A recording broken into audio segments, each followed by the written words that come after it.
I have started doing an Arabic grammar course because I found out that grammar is very, very important, especially when you want to learn to read and write the Arabic alphabet.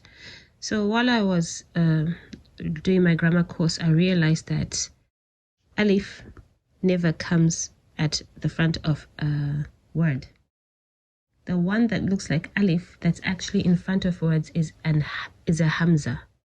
This Hamza is the one that's actually on top of the Alif when it's written together. So I've seen this in some examples. I started looking through examples, and the words that I have seen don't have an Alif. So if you think it's an Alif, it's not in the beginning of a word. Like, for example, here, it's Hamza. It's sitting on top of the Alif. Alif also sits on top of other letters like waw and ya. And I have an example of this here in the Quran. There is the Hamza on top of waw.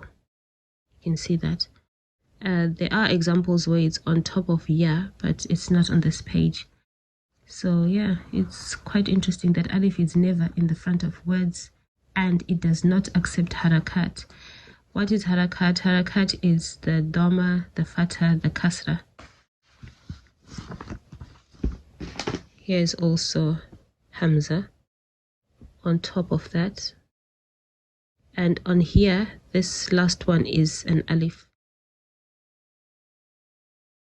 It's quite interesting. All right, that's all I wanted to share, so that when you notice letter that you think is an Alif in the front, it's not an Alif. It's actually a Hamza, even if it doesn't have the Hamza, because I've noticed some books don't have the Hamza sign on it. They just have that one. But as long as it's the first letter, it's not an Alif. Thanks for watching, and see you again in the next video.